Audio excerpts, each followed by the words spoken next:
D'un mot, parce que l'immigration, c'est quand même l'un des dossiers principaux de votre présidence. Vous avez fixé à 25 000 le nombre de reconduites à la frontière par an en France. Je voudrais savoir combien de contrôles d'identité, combien d'arrestations, à combien d'arrestations il faut procéder pour pouvoir expulser 25 000 personnes par an. Pour arriver à ce chiffre. Est-ce que vous n'arrêtez pas 25 000 personnes que vous reconduisez? J'imagine que le nombre de personnes arrêtées ou contrôlées... C'est une curieuse façon de présenter les choses. C'est une question. C'est une question, quand même. Et par des questions, on peut présenter les choses. Vous me dites combien d'arrestations? Enfin, écoutez, madame... C'est une question qu'on se pose. Oui, mais moi, vous me dites, vous partez des arrestations. Je ne comprends pas. Combien de contrôles d'identité, combien de personnes arrêtées pour obtenir 25 000 Mais il ne s'agit pas d'obtenir...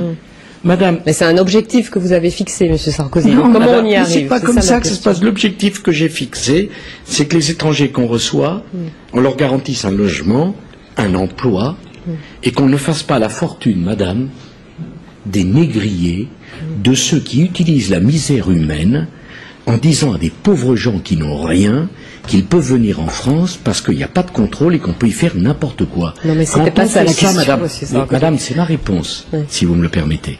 Et je ne critique pas du tout votre question, mais je vous demande ma réponse. C'est celle-ci. Le laxisme des années où il n'y avait aucun contrôle a conduit à l'enrichissement de ceux qui trafiquent sur la misère de pauvres gens. Voilà la vérité. Alors le problème, il est suivant. Vous n'avez pas répondu à ma question. Je vais y répondre. Quand on n'a pas de papier, madame, on n'a pas vocation à rester dans notre pays. Même quand on a un emploi, même quand on a des enfants scolarisés ou qu'on a des situations sanitaires critiques. Je comprends que ce sujet vous touche, il me touche beaucoup aussi, figurez-vous. En tant qu'être humain, oui. Peut-être plus que vous, puisque moi j'ai eu à le gérer.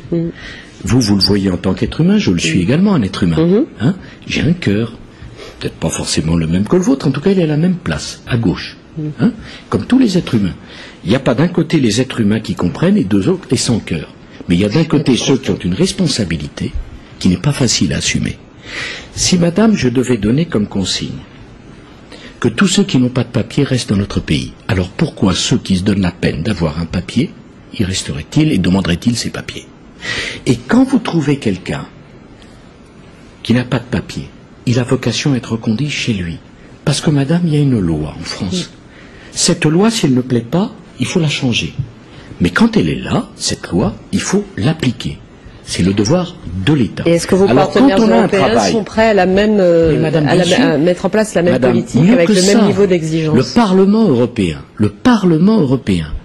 qui est un exemple de démocratie, vient de voter une directive demandant aux États membres de reconduire dans leur pays d'origine ceux qui n'ont pas de papier. Pourquoi, madame? Parce que les étrangers, c'est des êtres humains. Et quand ils viennent, ils ont des droits sociaux. Si nous acceptons tout le monde, Michel Rocard avait eu cette belle phrase, la France ou l'Europe ne va pas accepter toute la misère du monde. On fait exploser le pacte social français et européen. On fait tout exploser, madame. Et le Parlement européen nous demande de reconduire dans leur pays d'origine ceux qui n'ont pas de papier. Alors vous m'avez dit, et ceux qui ont un travail? Bonne question. Eh bien, ceux qui ont un travail, j'ai dit à Brice-Hortefeux, il faut leur donner la possibilité de régulariser. Monsieur le Président. Alors un certain nombre d'employeurs disaient, ah ben, si on avait su, j'en avais su. Oui, taratata. Au bal des hypocrites, les candidats étaient nombreux. Parce qu'il y a un certain nombre de gens qui étaient bien contents d'utiliser la main-d'œuvre de gens non déclarés, parce que comme ça, on ne payait pas de charges sociales. C'est ça la vérité. Alors ceux qui ont un travail, et donc une insertion, on peut parfaitement les régulariser. Ceux qui n'ont pas de travail, pas de logement, pas de papier, c'est un grand malheur. Alors on va essayer de leur donner la chance du développement dans leur pays. Mais en grâce, madame, c'est un sujet trop difficile pour qu'ils soient humains et pas humains. Malheureusement, quand on est en responsabilité, on doit faire son devoir.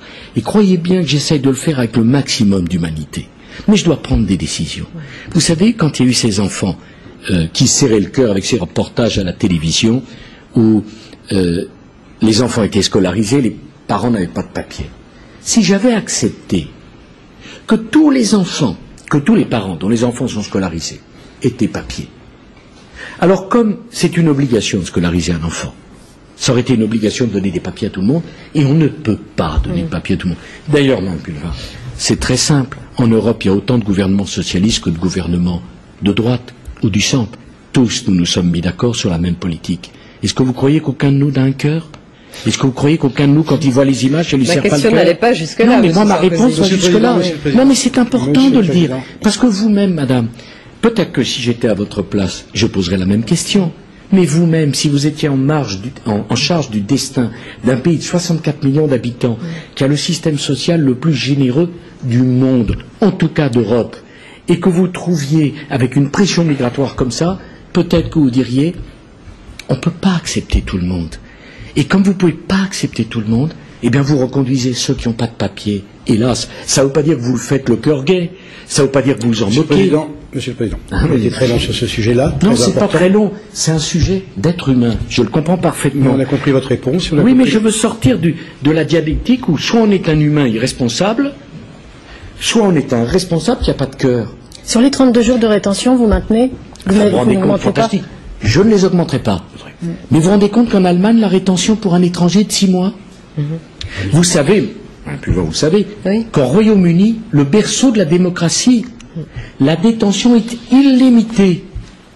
Et que le Parlement européen a pris une décision pour une détention minimum de 6 mois, on restera